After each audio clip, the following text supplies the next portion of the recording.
I'm an unwanted child. The little girl is only 5 years old. Being abandoned by both parents was quite a shock for her, and her eyes held no light.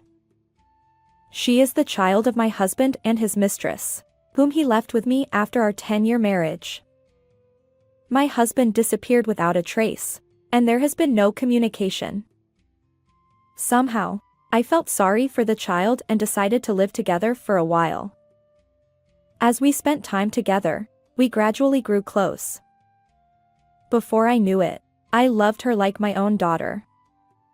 Strangely, mysterious events began happening around me. I was born with a heart condition, and since getting married, I've been a full-time homemaker. I'm 38 years old, and my husband Michael is 40.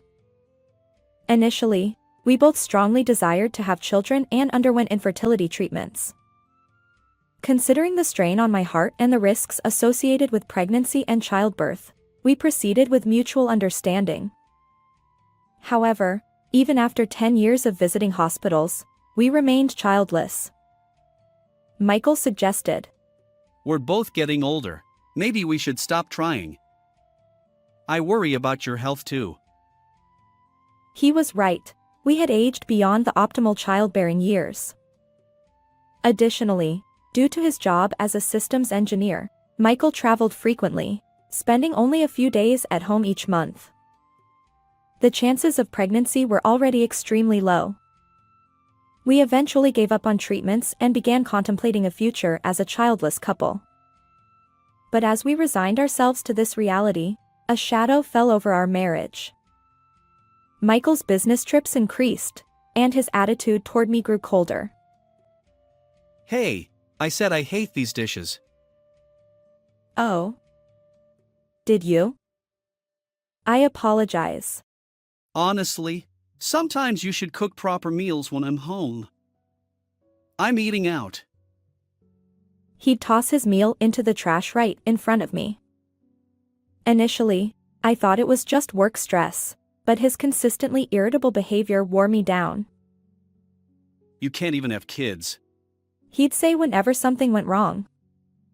Perhaps he simply wanted to belittle me for any reason. He knew those words hurt me the most. Eventually, I found myself relieved on the days when Michael didn't come home. One day, amidst those melancholic days, an event occurred that would dramatically alter my life. Who? I wondered as I returned from shopping, finding an unfamiliar girl waiting alone inside our home. I'm Emma. She introduced herself matter-of-factly, neither crying nor smiling, simply awaiting my next words. So, Emma. Why are you here? I asked, bewildered. In stark contrast to my confusion, Emma calmly replied, Dad told me to start living here today. Her unwavering composure somehow put me at ease. Who's Dad? Michael. Is it this person? Pointing to a photo of my husband and me displayed in our home, she confirmed his identity. Dad left a letter, Emma said, gesturing toward the table.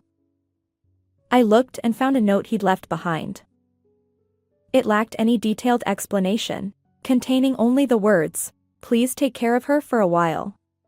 Utterly baffled, I tried contacting Michael, but he remained unreachable. Upon closer inspection, I noticed most of his belongings were gone from the house.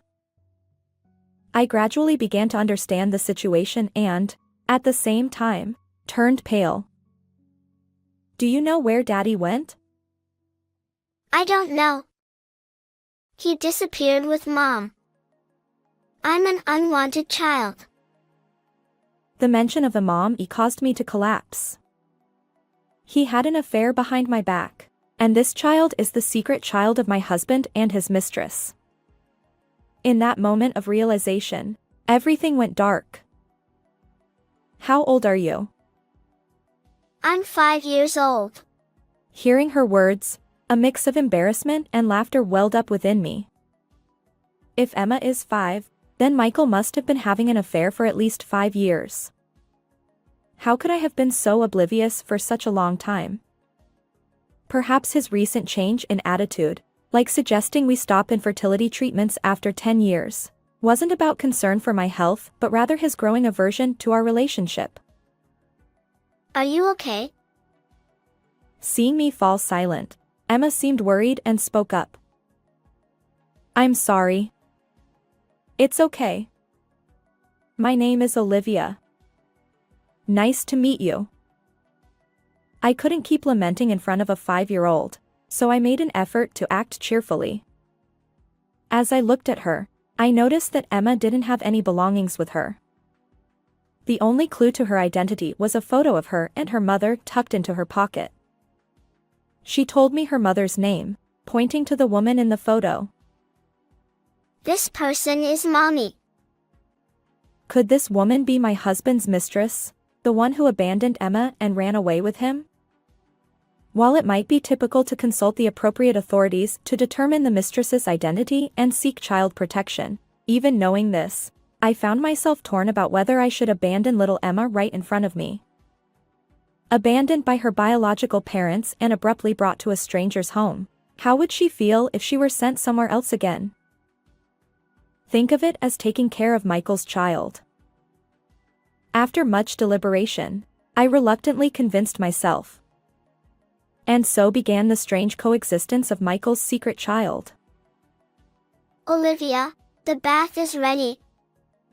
I made sure the water is warm enough. Thank you. Emma, you're amazing. You've already learned that too. Initially, she only answered when asked, but as we lived together, we gradually grew close. Emma was exceptionally bright and quickly picked up everyday tasks, even assisting me. Olivia, you should buy this. Why? Just a feeling. I think something good might happen. Living with Emma, I often received these small pieces of advice. Without any apparent reason, she would whisper suggestions like, Do it this way. or, Try that. strangely, whenever I followed her advice, things worked out well. I don't know why, but maybe she has a mysterious ability to see the future, I thought. Initially, it was out of sympathy, but after 6 months, I couldn't imagine life without her. Despite no blood connection, I had come to think of Emma as my own daughter. Just at that moment, a divorce certificate with my husband's signature arrived. When I saw it, I felt no particular emotion. I had no attachment to a man who had an affair, fathered a child, and then abandoned that child. I promptly began the necessary procedures to settle things with Michael. I don't care about the divorce, but I'll definitely claim alimony from both of you, I resolved. First, I attempted to identify the mistress's identity. Checking my husband's family register, I found Emma's name and the mistress's name listed under the acknowledgement section. Huh? What does this mean? However, I discovered an unexpected truth. Faced with Michael's selfishness and malice, I felt that ordinary retribution wouldn't suffice. I decided to thoroughly corner my husband. Olivia, you know. Just then, as if perfectly timed, Emma offered me some advice. About a month later, my husband suddenly returned home. It had been several months since we last saw each other, and he looked utterly disheveled. His complexion was pale, his beard and hair unkempt, and it seemed he hadn't changed clothes in a while. Maybe you should take a bath first? I suggested. But my husband's response was far from grateful. He shouted, Where's my daughter? Give her back. Why are you here? And why the attitude? Normally, I wouldn't even let you inside the house. Enough! Give me my child. She's mine. Ever since she disappeared, nothing but misfortune has befallen me. Before he could finish, he clamped his mouth shut. Interesting choice of words. What does your misfortune have to do with Emma? He stammered. Well, you see. Is this misfortune related to Mom's parents' company going bankrupt, or your affair being exposed to another woman, or perhaps a personal illness? I pressed. As I confronted him, Michael's eyes widened, and he froze. You've had 3 other relationships besides me, haven't you? I know all about them, I declared.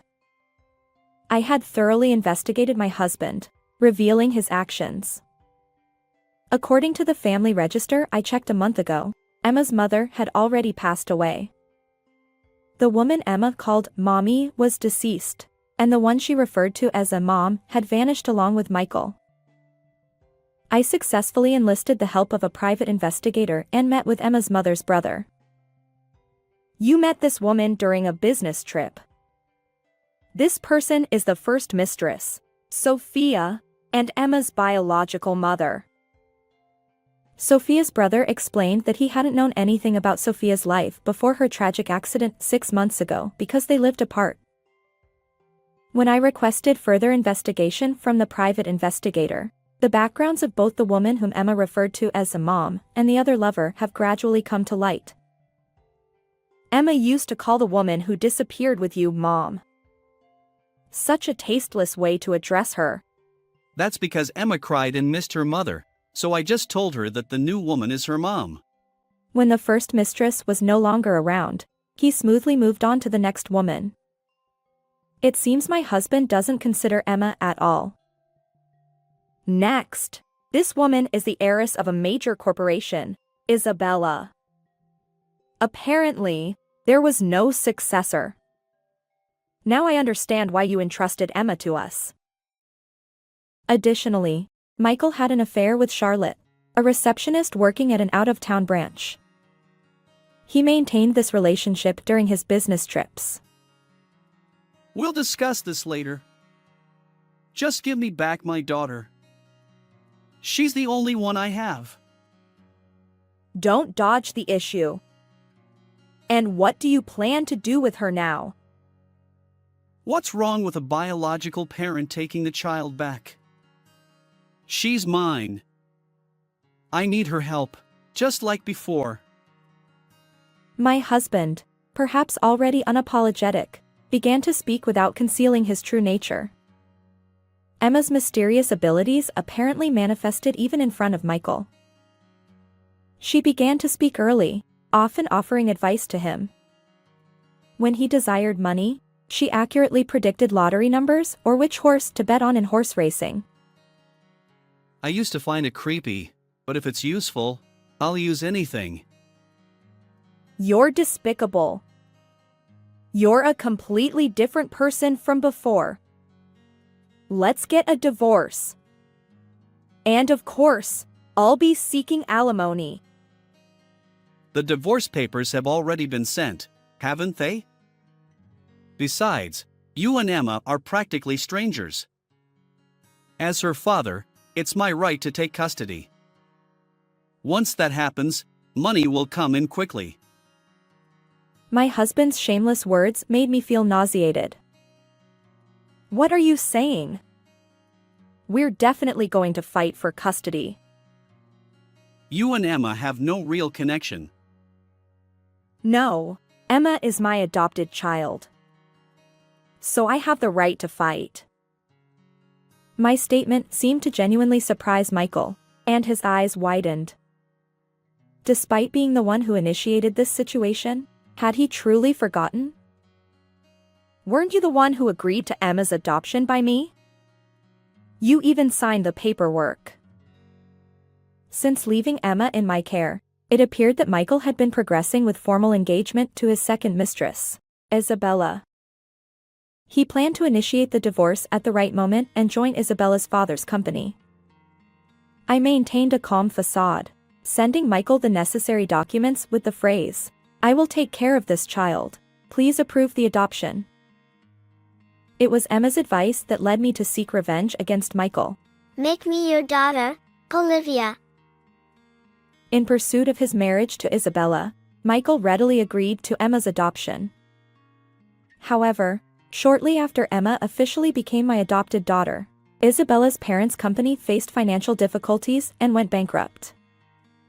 Realizing he couldn't secure a position at Isabella's company, Michael swiftly shifted his attention to another woman, Charlotte. Unfortunately for him, Charlotte discovered his marital status through other colleagues. Additionally, Michael's own health issues began affecting his work. Why do you know all this? As he realized I was privy to every detail, Michael trembled. It was a culmination of the private investigator's work, my personal research, and Emma's advice, all coming together to reveal the truth. Emma's mother's brother, Isabella's family, and even Charlotte's family, all of them know about this. Someone else, not just me, will come forward to sue you. There's no escaping it, I asserted, emphasizing each word. Michael's face contorted as he realized the depth of his predicament. Then, in the next moment, he broke down in tears. I didn't want to give up. Children, status, and the allure of being a man. With you alone, I couldn't achieve anything, could I? Then you should have severed ties with me. You could have played around as much as you wanted. Thinking you could get only what you wanted without losing anything is naive. Finally, he apologized. But in that vulnerable moment, he revealed a disturbing, half-mad laughter. So, let's raise my daughter together. As he uttered those unthinkable words, goosebumps crawled across my skin. What are you saying? Well, you're a stay-at-home wife, right? You have health issues, and raising a child will cost more and more. You can't do it alone. No. I'm already working, earning enough to comfortably support both myself and my child. You may not know, but I've been studying web design, video editing, and programming. I've built a stable income even before Emma arrived. Fine, I'll leave this house. After all, it's in your name. My husband remained silent, merely moving his lips without responding. I informed him. I'll handle the legal matters through a lawyer. I began packing my belongings. But he pleaded. Wait! Let me see Emma! While Michael kept repeating the same thing like a broken record, unfortunately for him, Emma wasn't here that day. Besides, I had no obligation to fulfill his wishes. The subsequent divorce proceedings were surprisingly uneventful. All communication went through our lawyers, and the divorce was finalized smoothly. We settled on alimony and child support arrangements. Despite my initial apprehension, Michael seemed too preoccupied to contest anything. As for his second and third mistresses, they apparently didn't know about his marital status, and he is facing legal consequences for fraudulent relationships with each of them. Rumors spread like wildfire at his workplace. Unable to quit due to the need to pay alimony, and with deteriorating health, it truly feels like hell. I moved to a distant town with Emma, my newfound daughter, and started a new life. Her mysterious abilities remain intact. Whenever I'm troubled, she subtly comes to my aid. I look forward to continuing our happy life together. How did you find this story? Don't forget to subscribe to the channel. Until next time in the next video.